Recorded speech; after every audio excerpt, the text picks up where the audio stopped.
Bonjour, my dear heads and cats. We're gonna quickly go over the change notes that have appeared in the January update for Spellforce 3. Since nobody else is doing it, I thought I'd jump in, give my little bit of opinion, and maybe give you some ideas on how to implement those changes. Slash, since it's already been a couple of days since the patch been out, we're gonna see what I remember from everybody talking about it, from their experience so far with it. So let's go over them. So we're gonna keep them to the multiplayer changes, since this is what most of you are here for. So we've got here the general changes. The only thing of note here is that the adjusted size of new health bars to be more readable, which is both good and bad. Like the hero health bars are now a little bit too small in my opinion. It would be nice to have them bit more popping, and also an option to always have them displayed even when they're on full health. Because at the moment you can do either. You can either have all health bars always displayed or only when they're being damaged. And I don't think, as far as I know, there's no in between as of now. But generally a good change, because in the last iteration the health bars for like the general units were just way too big. So like a goblin swarm was just a bunch of health bars running across the screen. So generally a step in the right direction. Just hero ones should be a bit nicer. For some general changes across all factions, etc. So we've got some creeps, all elite golems, so the big boys, monsters on most maps. Now deal 250 to 260 base damage. Keep in mind, most of the time I think, or all the time I want to say, it's strike and magic damage. Maybe even just magic damage. So if you try to tank that with tier 1 creeps, it's not gonna go very well. And they really pack a punch now, so I would say like in the last iteration it took about a third up to half of your health bar from a tier 1 unit. And now it basically is like almost one-shotting them. It's like 3/4, and if you stand in the, for example, in the whirlwind ability, which is also now doing more damage.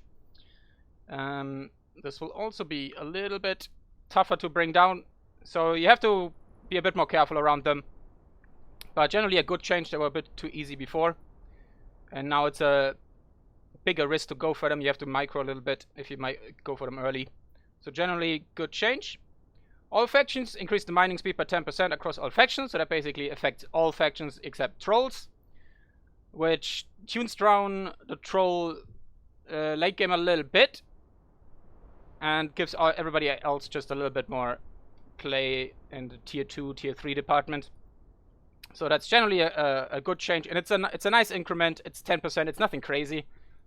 So that's pretty good. That's gonna help elves, especially. Orcs are still gonna profit from it. Pretty much everybody profits from it. Well, dwarves the least as of now, but they have a very strong tier 1. We have the reduced research time from tier 1 to tier 2 is decreased by 1/3 for all factions. That's pretty good. So once you hit that tier 2 and can afford it, it's gonna be done a lot quicker, which is especially useful if you want to catch up. So that's a quite nice quality of life thing there. Speeds the game up a little bit, and enables you a little bit more of a rush towards tier 2 in case you get tier 1 rushed. So you have your counters out earlier if you want economical. This is more of a bug fix. All orb items now have a 3-second cooldown, so that's pretty needed, because before that you were just able to spam firebombs or even all the other orb items from the shop. So that doesn't really affect you. Like the cast time is like, what, I think 1 second or so. And by the time, then you usually have to move because you get focused. So it's just a bug fix really. So this is the big one here. So adjusted building repair efficiency, starting with 50 seconds each upgrade to an outpost increases the repair efficiency for an attack by also another 16 HP per second. So they start with 50%, 50, not percent, that would be insane. 50 health a second. And they get, per level you upgrade the outpost, you get 16 on top. So there you see the incremental steps, 50, 67, 83 and 100 at the highest tier. And capitals get basically a beefed up version of that, so they start also with 50 HP per second and then get 50 per upgrade. So for most factions that's going to be 150. And trolls start with 67 and just go straight up to 100 after upgrade.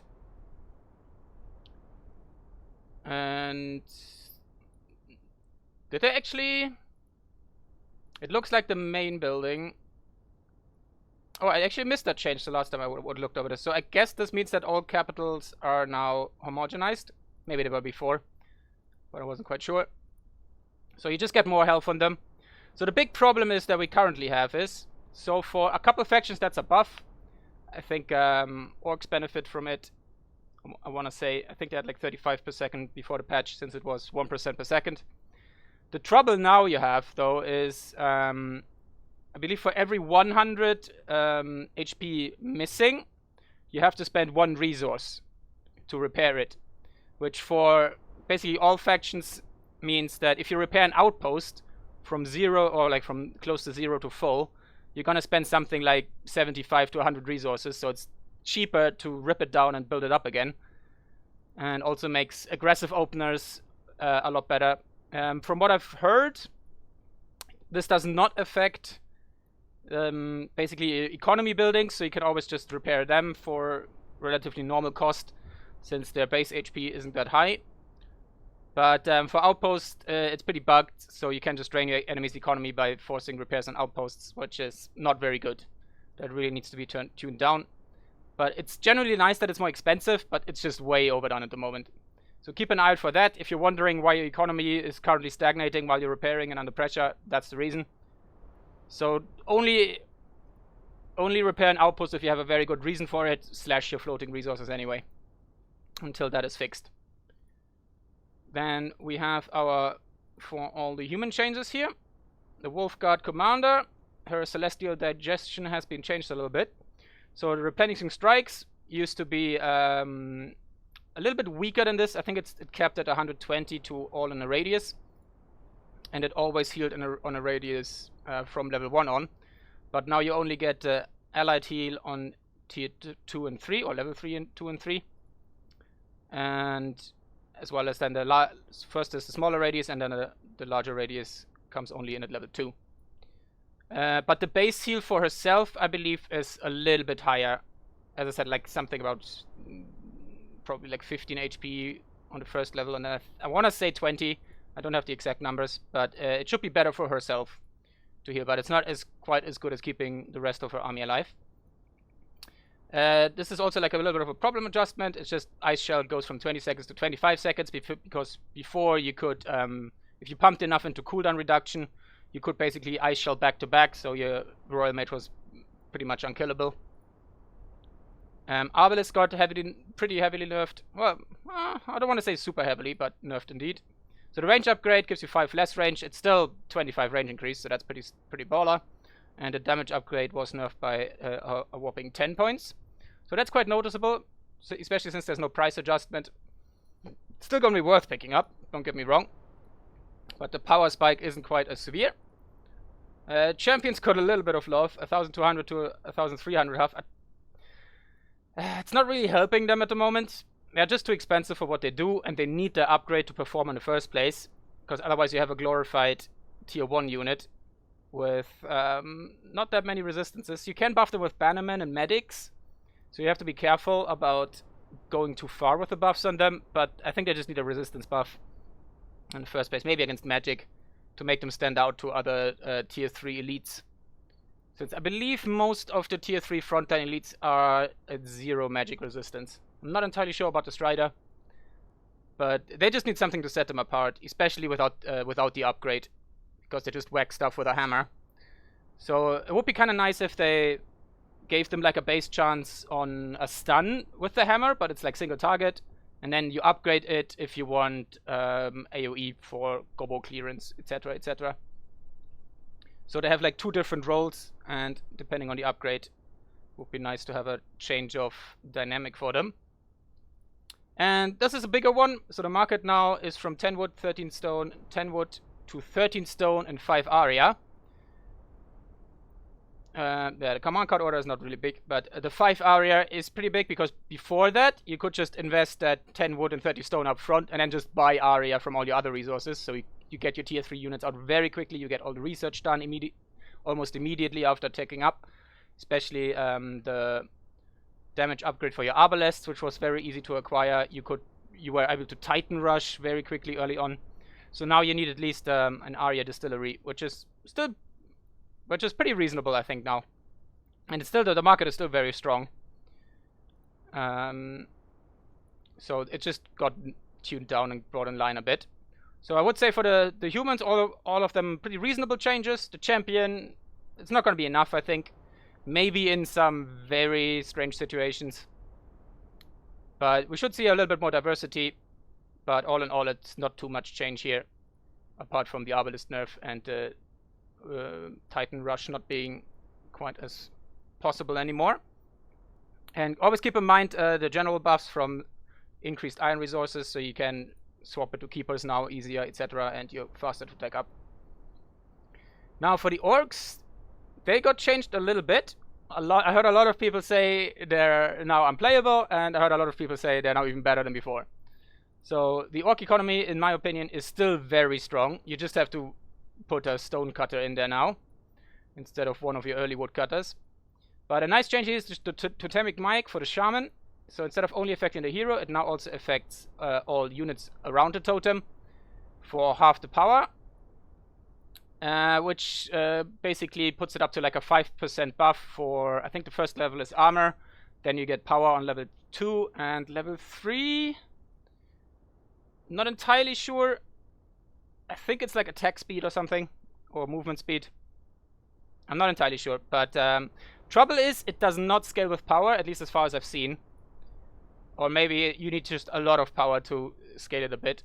But a 5% increase in resistances, for example, brutes, which already are very strong in resistances, can really, really make them tanky. And then with the Shaman Totem on top, especially the heal one, you just get a lot more mileage out of that. So go out there and try this a bit. So here's the here's the one that's been dividing people a bit. We have the Demonic Pact reduced cooldown to 30 seconds. So that is a buff. It is a reduced cooldown. I think it was before like even either 40 or 45 seconds. I want to say 45, but I'm not entirely sure. Which now means with a bit of cooldown reduction, you can get it on almost nearly camp to creep. And they didn't go quite as hard as in the early iteration. So they went down from 200 damage bonus to 150. You still get the cleave, as far as I'm aware. But it does not scale with power now. So you get a 50% damage reduction, but it's still 150% damage on a cleave. And I think it's still pretty fucking awesome. So I wouldn't worry too much about it. And you can now like harass flags even better. I think you need like, I don't know how many more whacks you need in the early game now to bring a flag down. It's probably like 1 or 2. But it shouldn't be too severe. It's still perfectly doable, in my opinion.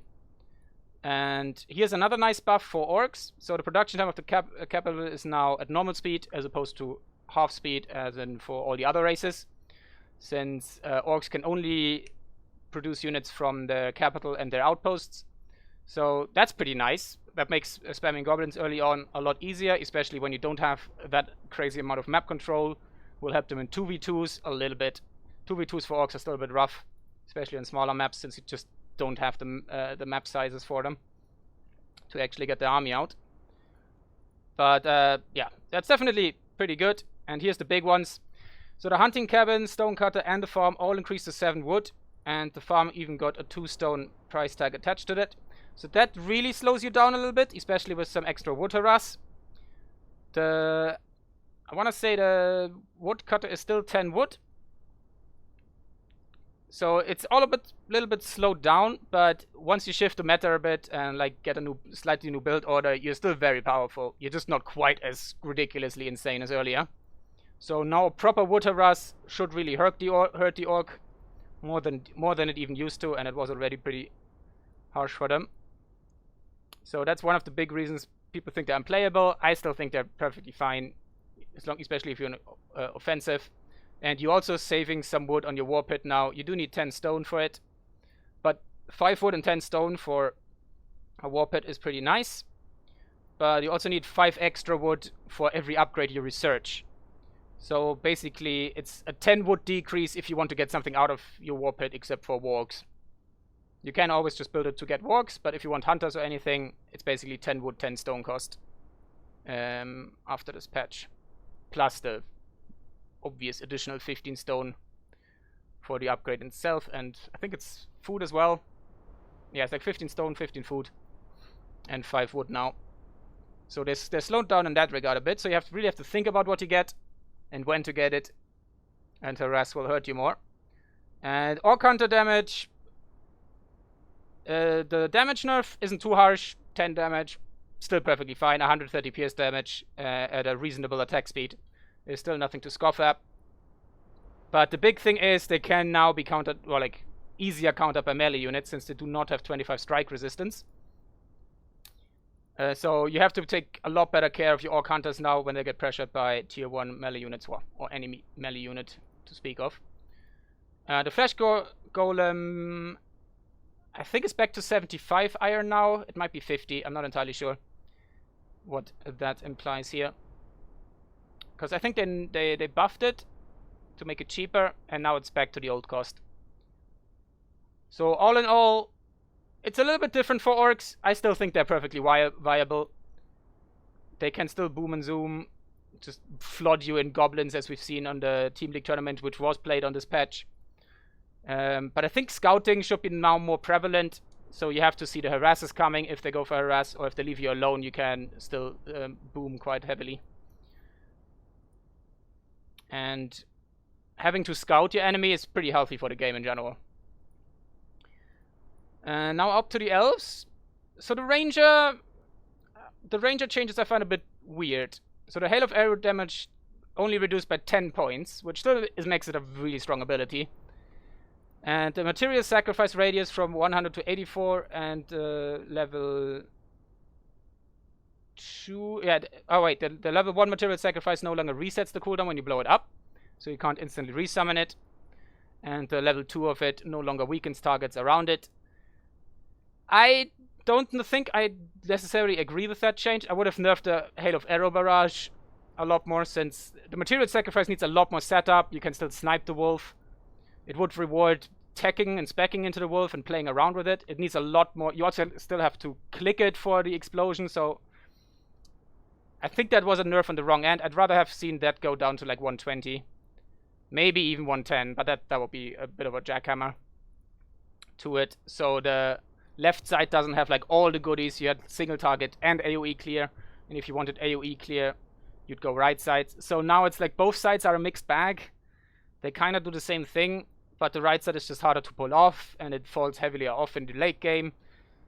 And it doesn't benefit from the range increase that you can also get. So it also costs a lot more focus points. So she's still very strong. The left side build is still perfectly viable. Just go that. And I myself am partial to the wolf and right side build, but I haven't really had much success with it compared to how easy it is to pull the left side off. So I think that was a nerf on the wrong end. But she's still perfectly fine, especially an early game hero. Druid got a little bit nerfed, deservedly so. As a Druid player myself, he was just a little bit too insane. So Ellen's Wrath cooldown from 10 seconds to 20 seconds. Perfectly reasonable. You could just spam that beforehand, especially with Ellen's Fire, Nature's Gift on only 5 focus cost for that strong abilities. These are deserved nerfs, and in my opinion don't even go far enough. Like at the moment the laser beam is mostly what people associate a Druid with, and the annoyance with him, where he can siege down economy buildings insanely well early game and even late game with some power tacked into it. But his biggest drawback is the weak early game and his reliance on higher level counts to really get scary in the big team fights. But if you can get him there, he's insane. And he still, like, Obliterate didn't get nerfed. The left side ultimate is also perfectly viable if you want to snipe stuff out, especially heroes or big units, like a Titan. So he's got a lot of tools. He just needs some levels. But I hope to see more of him now. But we'll have to see how the meta shifts and evolves. Guardian melee damage only reduced by 10 points. So you have to commit a little bit harder. It's not that big of a nerf. The biggest problem at the moment is you can still pull it off fairly well in tier 1 because of the aforementioned outpost bug. So you just go in, whack an outpost, and if you feel like you can't finish it off, you might even just leave it alone to trick your enemy into repairing if he doesn't know about the repair cost bug. So it's perfectly viable still. And but makes it more incentivized to tech out of them later on in the game, since they fall off a little bit harder, but not that much. Warden, the cool tooltip is clarified, so now you know that you get 125 pierce and 50 magic damage per shot. So it is always split damage. It doesn't take the best resistance for your damage, so it's not pure pierce damage against pierce weak targets or pure mage damage against magic deficient targets. And now the upgrade just gives a flat 100 magic damage on top, which is still insane. So you're up to 275 damage, and 150 of that is going to be magic, which is a very, very nice thing to have. And they also got a iron cost reduction from 3 to 2, which I find interesting, so it makes them a bit more spammable. It's one of those units that's problematic because it's a ranged unit that has a very powerful attack and also impairs your enemy, so the units are slower.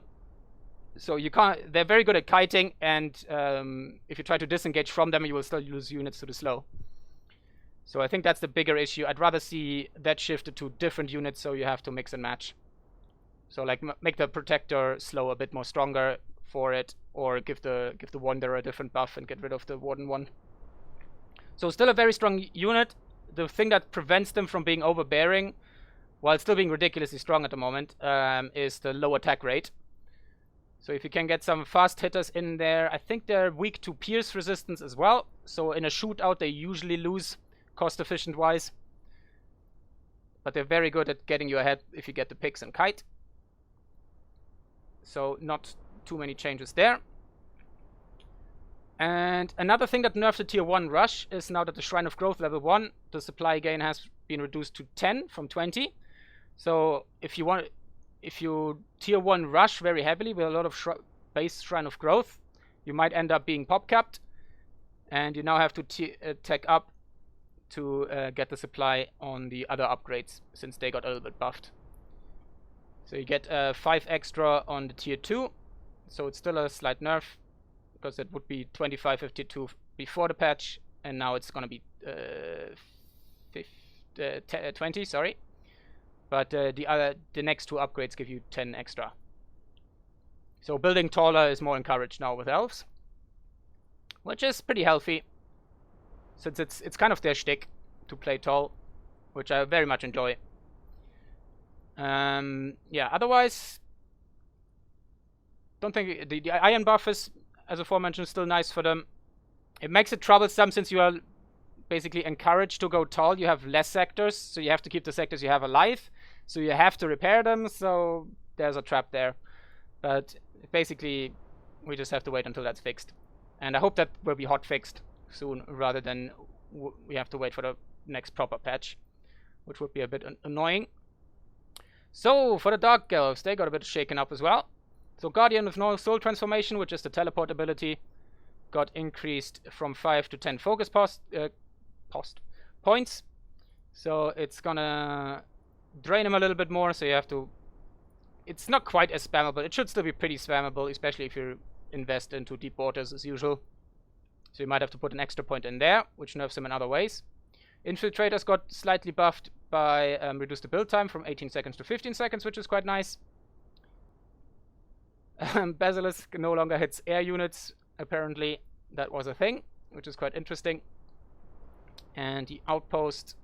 Now they reduced the upgrading from scouting post to frontier post, so it's a tier 2 outpost buff from 15 to 12 wood. So the new cost is 12 wood to 10 food. And since Dark Elves are very wood starved, especially with infiltrators, I've talked to a couple people, so most people think getting more than 6 infiltrators hampers your economy too much, because you just need so much wood to really spam them, or you have to go all in with like a Reaper, get rid of the pierce resistance of most tier 1 units, get away with that, and then you can spam infiltrators and rely on the siege later on with basilisks and the blood shower from the Reaper. But if you go Guardian of Nor, you'd be better off teching up, in my opinion. And a nice change here for some maps, you can now upgrade your iron mine for additional workers at the cost of 10 stone. So if you float a little bit of stone, which happens quite easily, you usually don't build more than 2 stone mines with elves, with the Dark Elves. But if your wood gets harassed and you don't have much wood to spare, which you, for the most of the game, you shouldn't have, this could be quite handy. Upgrading at the moment is always a bit iffy because it basically finishes the cycle. So if your iron mine workers are currently mining iron, they'll finish the cycle and then go back to the building to upgrade it, which interrupts the resource gathering. And I think they will have the same problem as elves. I have to confirm that, as the woody elves, that they probably don't get their workers directly assigned if there are spare ones in the outpost, so you have to do that manually afterwards, which is always pretty annoying and can really set you back. So, but it's nice to have the option, and especially like on old battlegrounds in the middle sectors where there's not much space around the iron mines, it's quite nice to have an upgrade option. So all is well there. So should be pretty interesting. We will see how that pans out. Especially with the iron buff now, it makes it a lot better, easier to get sleepers and famously beetles at the moment, which is currently the shtick of the month. So we'll see how this pans out. Overall, I want to say that the patch is, I think, a step in the right direction. And I think they're doing quite a decent job at patching the game. Just, I would like it a little bit more regularly, like a 3 or 4 week schedule would be pretty nicer instead of like 3 months of nothingness, literally, where they just announced the patch and then never came back to us. But it was over the holidays, and January is always slow in development, so I'm gonna cut them some slack there. Also, if you're looking for a job, they're currently hiring in Munich a community manager. So if you feel up for the task, you need German and English skills and basically basic knowledge of Discord, Twitter and stuff. So if you feel up to the task and are interested in that, go ahead to the Grimlord website and see if you can find that posting and if it's still open. So Dwarves also got a little bit of a revamp, since they've been the bane of many a man in the last patch. So the reduced barrage damage from 150 to 130, still same issue. You can still power that up fairly easy. And the damage nerf, while nice, is a step in the right direction, but it's still super powerful. And she still carries the Dwarven race on her back at the moment, especially tier 1 and tier 2. Scattershot ammunition from 10 to 17, so you have to reload more often, which means more focus cost, which is also pretty nice to have. And they reduced the range of additional targets hit by Scattershot by 66%, which is pretty welcome, so you don't get like max range completely blasted and lose 3 tier 1 units or workers on max range while she's nice and safe in the back. So we have some buff to totems. So the HP for every totem on level 1 was buffed by 50 points to 250. And they got a reduction in focus cost from 15 to 10. Also, the totem of silent intensity got a buff from 10 to 15%, which is pretty good. I think it's a debuff reduction, a slow, and maybe a power nerf. I'm not sure if it's all 3 of them, but it's a pretty potent totem. The biggest trouble is, as far as I've heard and seen, it does not scale with power points. That's a big issue. So what you get on level 1 is what you get for the rest of the game. Also, the level 2 upgrades of them only increase their duration, which isn't really that good in the first place, since high level players not gonna stand around near totems all the time. Could be good for the healing totem if you have like high HP units, but it's a bit awkward. So they need to find different ways to make these AoEs better, rather than just increasing the duration for the level 2s. And Killshot 1 level 1 no longer impairs yet. It's again one of those issues, one ability doing way too much, especially in conjunction with all the other stuff that was already crazy with her. So now you just get the pure damage and no longer hobble afterwards, so everybody else can hit you as well, which is nice. And Warrior Deaths got a little bit of love. Increased base focus from 20 to 30, and Relentless Rage, additional focus gain per level, increased from 5 to 10. I think Relentless Rage is the shout that gives you focus, so that's a nice addition. I'd rather have to see the auto attack focus gain buffed rather than Relentless Rage, because at the moment he's in a weird spot where you have to like constantly shout, which cancels your orders. It slows him down a lot. I have been trying to make him useful. At the moment he's still completely overshadowed by the high Hierophant, but I found a nice build which I might showcase in an extra video instead of rambling on about it here. But it basically involves getting the max focus perks, later on investing your first 4 or like one of your 4,000 gold points into a 0.3 focus regen ring, as well as using focus potions and then going hard for one ability, as well as the heal with some power points. So you just basically just end up spamming one of those abilities, and then you might be quite Gucci. There's some stuff you can do with him, but High Hierophant definitely easier, more comfortable to play. He also has like range issues. I had a unit run away from him constantly, despite being slowed down. While the attack animation was playing out, the unit was already out of range for him to hit it, actually. So he's got a lot of issues, similar to some other melee heroes. I hope that gets adjusted in the future. You also now start with an additional 10 charcoal, which is nice. Unfortunately, you're gonna need that charcoal, because the stone halls here now cost 5 charcoal instead of food. So they now cost 5 charcoal and 15 stone in total. As well as all your outposts require now 5 charcoal. But have a reduced stone cost now, so you don't have to spam quite as hard on that account.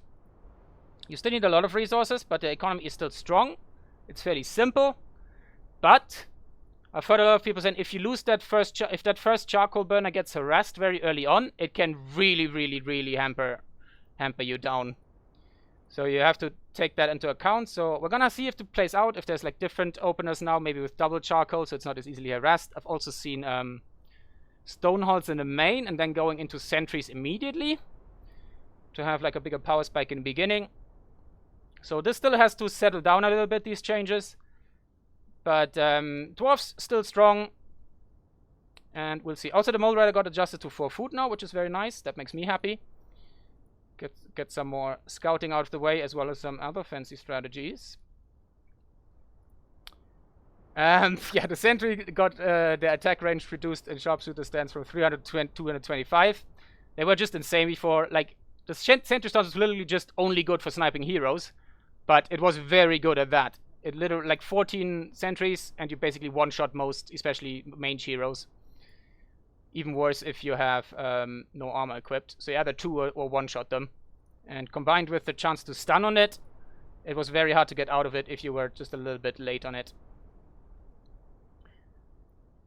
Earthshaper can now attack while in protective shield stance, which is nice. So we have to see how they fit into the meta. I think they should be worth it now, at least mix some in. You still have to research the protective shield stance, which makes them a bit awkward. I can't remember the cost. I think it's 10 charcoal and 10 iron. But it's a 25 resistance buff for a couple of seconds around it. So definitely pretty good. And if you can add some magic damage now on top of it, that should find them a little place. Fire golems got changed quite heavily. So their charcoal cost got reduced by 5. So they're now up to 5 iron and 15 charcoal. So slightly cheaper, but still expensive. The melee stance now hits for 90 strike damage. So they lost the siege damage. That's something they don't quite mention here. So they lost the siege damage on the melee. So you have to get the upgrade for siege damage. But the strike damage now that hits 3 targets in front. So if you have things like spiders, infiltrator spam, all of that kind of jazz, if you can get them in there, maybe buff them with the protective shield stance to make them more durable. Then you have a very interesting new unit here. And the siege stance now does 50 more siege damage, which makes them pretty potent.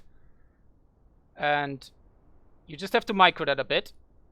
Since they're very easy to forget them in the siege stance, you pull back and then your golems are still there, just dying. Like the big chads they are. But a very interesting new take on them. I'm very much in favor of diversifying the siege engine so they're not all samey. And that makes me pretty happy. We'll see if they find their place in the meta. I hope so, dearly. And I think that's all of it. Except for Moonsilver Smeltery is now from... Wow. It used to be able... needs 75 seconds to build. It's now down to 50. So that's a nice buff there for the tier 3. So yeah, overall we're gonna have to see how things shake out. I do hope more people try the Warrior of the Depth. Try to find some builds and don't give up early on him. But Hierophant is still a very, very strong hero. The totems without the power increase, I don't see them having a big place. Maybe some very early aggression strat could revolve around it, but we'd have to see how that shakes out. Go out there, try things. Just keep in mind, MMR doesn't mean anything. Like, I still get beaten occasionally by stone players that I've never heard of. So it's all down to the mechanics. Go out there, try things. Don't take it too seriously. Just find a playstyle you enjoy and make it as good as possible. And for the last boys, the trolls here. Plaguebringer got a little bit of a buff to focus regeneration, so up to by 0.25 points to 0.75. That's always pretty nice. The cannibalistic aura buffs, I believe, I want to say that's the one that he gets from, that's the buff he gets from standing near to corpses. So he gets a 10% increase in attack damage, interesting, resistance increase, and 5 to 10 heal per second. I do believe this is like level 1, level 2, and level 3. I'm not 100% on it. Also, I don't know if that works with power spikes, with the power points. So if that stacks with that, usually passive, some passives do, some passives don't. So there's some testing needed, but there could be an interesting playstyle for him hidden in there. Go try it out. A big one here is the Chieftain. So now you don't need the level 2 to train to get the higher tier units. So you can get the throwing train, hitting train, and hexing training. Especially the hex train is interesting because now level 5 is relatively easy to get with trolls on most maps. So you now can get bone hexes out very early in the game. So that gives you very high single target magic damage boys that can eat corpses to get a up to 33% power damage increase, which I think goes up to like roughly 140. Like it's also split damage like wardens, so it's 100 magic damage and like 33 pure damage, which is the 33 pure damage is also leached back towards the hex itself. Sorry, not too complicated unit, but it's a bit complicated to explain. But yeah, go out and try that. Hitting training and throwing training also pretty interesting. Especially keep in mind, if you train a unit, it's instant and it fully replenishes the HP. So if you do that mid-fight, at least I think it's instant. I'm not sure if they changed it. But if you do it mid-fight, you can basically get a fresh unit that is more powerful and turn the engagement that way. So keep that in mind when going for that. And you can get a Bone Hexer pretty early on, which is a pretty decent AoE unit now. And they can attack air units now, which is also pretty nice.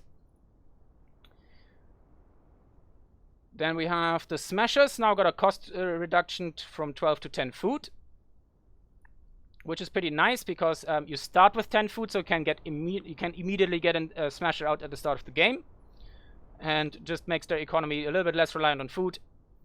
So you can remax a lot easier now. Mogwar's Cup now got more expensive again, 75 food cost. I don't know why, it's still hard to get in a 1v1. But it is it's pretty much one of the most powerful Titans out there because, first of all, compared to every other Titans, it's fast, it has normal speed, and it has ridiculous damage. Melee, but it also hits air units, and it cleaves. So it is a very good unit if you can get it. Spike Flinger nerf, that's the big one. So they've got a range nerf by 20 units, which is pretty decent. But the big thing is the damage type was changed from magic to pierce damage, which it's crazy to think about how much that changes. It basically completely neuters them against buildings. That's buildings have 33 magic resist, but 66 pierce resist. So you can't make a blob of them and snipe outposts anymore. Most units in the game have some semblance of pierce resist, up to 25.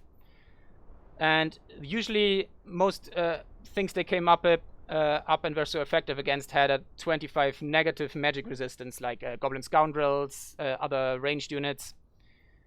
So you can't... It's basically almost... I don't know if the math clocks out at that point, but it's a 50% damage nerf. Or like not a 50%, maybe 50% damage nerf. For certain units. And the problem is they still have their upgrade to slow enemy units down and hinder them. But is it worth invest? Like, it's a very expensive upgrade. I think it's, I want to say 30 or even 40 stone. So getting them just for that, yeah, they kind of lost their niche now. So you might just be better off with throwers that inflict vulnerability, especially in conjunction with the not smashers, the other one. What's it called? Bone crushers. Crushers, just bone crushers. The tier 1 troll unit that the smashers upgrade first to, the melee one. But maybe in a very long game, you might want to mix some of them in for the slow. But they're pretty much out of the meta now, especially since they're pretty expensive. They need scrap and additional stone. So that nerf hammer was probably too much. So we'll see how they get adjusted further. But it's nice to not run into that anymore for the time being. Wall breakers got their siege damage reduced by 50 points to 350, since you basically just needed 4 wall breakers and it was almost impossible to stop unless you were completely behind. If you click them on the enemy's capital. So that's a deserved nerf, but they're still very strong at sieging, considering they also are not slower than standard units. And they have a very good stun AoE attack if you upgrade that. It's very costly, but in certain situations it's definitely worth it. As we mentioned earlier, Bone Hexer can now attack air units, and the Shrine to Mugwa now is cheaper by 5 wood and 5 stone, and now produces 2 offerings every 24 seconds, apart from 5 offerings every 60 seconds. So you get smaller increments of offerings earlier, which is nice, so you don't have to wait as long. You get a little bit more in total. So you get 6 offerings every 72 seconds instead of 5 offering every 60 seconds. So there's a 1 increase per minute roughly. So that's a pretty nice buff, especially when you want to go for the Titan, so you don't have to wait quite as long for these incremental steps to come in. Or when you just want to get some Bone Hexes out and you have to wait for the big offering and don't have to wait for the big offering anymore. So that's a nice buff. Will it be worth it for trolls to go up there in a long game? Yes, as it almost always is. Will we see much of it? I don't know. Time will tell. But yeah, that's the patch notes. All in all, I think relatively solid changes. Ranger could have used, was a bit weird, since like the spirit bomb explosion was literally like a thing for a couple days, versus the hail of arrows was way more prevalent and is way more prevalent. Still some heroes overshadowed by others. Some buffs in the right direction, but they're not quite enough to make them usable. Probably because it was just overlooked that they don't scale, stuff like that. But don't cry havoc and say you're, like, for example, I see a lot of Orc players that just scream bloody murder and say everything is useless, everything is bad. Just chill, let it simmer a bit. The player base is small. Go out there, play a bit. I know a lot of people are getting annoyed at the outpost repair bug, me included. So that's a big issue. I hope they fix it fast. But once that is fixed, I think we have a pretty solid patch on our hands. It's not perfect, as RTS rarely are, especially with 7 units, but it does shake things up a bit. And I can't wait for the rest of all the tourneys that are coming. We still have the Team League going. I think 1 or 2 are in the talks of coming out, but some of them might wait for the hotfix to arrive. But all in all, not too bad. And that was a very long video. Holy shit. I'm gonna have to condense the next one and just keep it to very relevant information. So apologies for ranting on for 45 minutes here. I hope you got something out of it anyway. Thank you very much for watching. And I'll see you out there on the ladder. Bye bye. Have a fantastic day. Stay sweet. And not the recording button. That is.